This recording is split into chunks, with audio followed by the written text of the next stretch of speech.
Hello' guys, good morning. আজি এয়া আলহী আহিব বুলি চাউল অলপ চফা কৰি লৈছোঁ।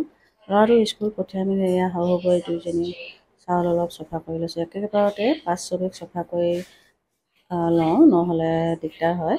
ঘনাই ঘনাই সদায় চফা কৰি থাকিবলৈ সময়ো নহয়, যিহেতু কেতিয়াবা কোনোবা বেমাৰ হ'ব, কেতিয়াবা ক'ৰবাত ক'ৰবালৈ যাব লাগে। সেইকাৰণে আমি যিদিনাখন চফা কৰোঁ শাহু বৈ দুইজনী একেলগে কাম ক্ষতি কৰি হ'লেও সেইদিনাখন চাউলটো চফা কৰি লওঁ 5-6 মানে কৰিবলৈ। আজি বহুত দিনৰ মূৰত চাউল চালিছোঁ। কি হয় নাজানো আৰু বহুত দিন নহয়, বহুত বছৰ হ'ল মই চাউল 1-2 বছৰ মানে হ'ল চাউল চফা নকৰা। যিহেতু মায়ে কৰি থাকে এইটো কাম, মই বেলেগ কামত লাগোঁ। আজি কিন্তু দুইজনী কৰিব লগা হ'ল, যিহেতু মই ঘৰত আছোঁ সেইকাৰণে দুইজনী চফা কৰিছোঁ। আৰু চফা কৰি আমি এনেদৰে বাকেটত থৈ দিওঁ। একেবাৰে 5-6 চফা কৰি আৰু বাকেটো জানিয়ে নহয় কিমান লাগিব, তেতিয়া সেই তেনেকৈ আমি থৈ লওঁ। আৰু চাউলবোৰ চফা কৰি আমি দুইজনী শাহু বৈ গা পা ধুই আজৰি হৈ ল'লোঁ, যিহেতু আলহী আহিব।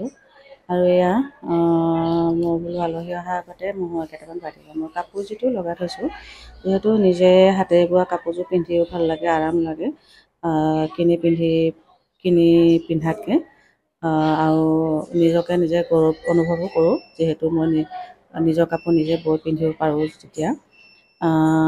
আৰু মোৰ যিহেতু ব'বলৈ সময় নাই, সেইকাৰণে সন্ধিয়া আহি 5টামান বজাত আহি পাওঁ। তাতে লাইটৰ পোহৰতে 5:30 যেতিয়া পাৰোঁ সিমানতে মহুৰা বওঁ। আৰু সন্ধিয়া মহুৰা বাতিবলৈ সময় নহয় যে, সেইকাৰণে বোলো আলহী নহাৰ আগতে বোলো মহুৰা কেইটাকে বাতি লওঁ। মহুৰা একেবাৰে 15-16টামান বাতি লওঁ আৰু তাৰপিছত এয়া মহুৰা বাতি আজৰি হৈ আলহীও আহি পালে। আলহীৰ কাৰণে এয়া পাকঘৰত লাগি আছোঁ, খোৱা যোগাৰ কৰি আছোঁ।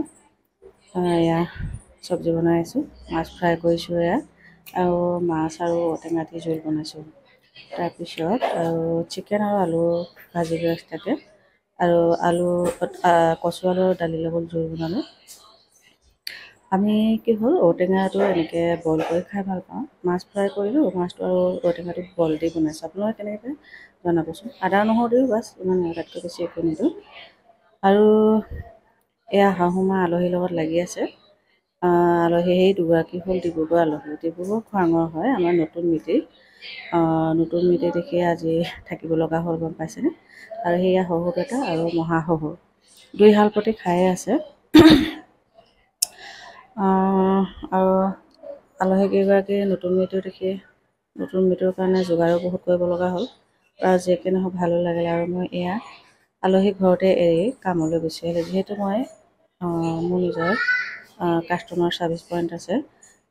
গতিকে আজি আমাৰ ইয়াত সাপ্তাহিক বজাৰ হয়, বহুত ডাঙৰকৈ। গতিকে সাপ্তাহিক বজাৰত ট্ৰেঞ্জেকশ্যনৰ কাম বহুত হয়, সেইকাৰণে মই বোলো আলহী ঘৰতে এৰি থৈ গুচি আহিলোঁ। আৰু এয়া বজাৰ আমাৰ বহুত ডাঙৰ হয়। ইয়াতে আপোনাৰ বজাৰ কাপোৰ কানিৰ পৰা ধৰি গৰু, ছাগলী, হাঁহ, কুকুৰা, গাহৰি আদিলৈকে বজাৰ হয়। আৰু একদম গোগামুখৰ পৰা, মানে ধেমাজি ডিষ্ট্ৰিক্টৰ পৰা লখিমপুৰ, তেজপুৰৰ ভিতৰতে এখন ডাঙৰ সাপ্তাহিক বজাৰ হয়।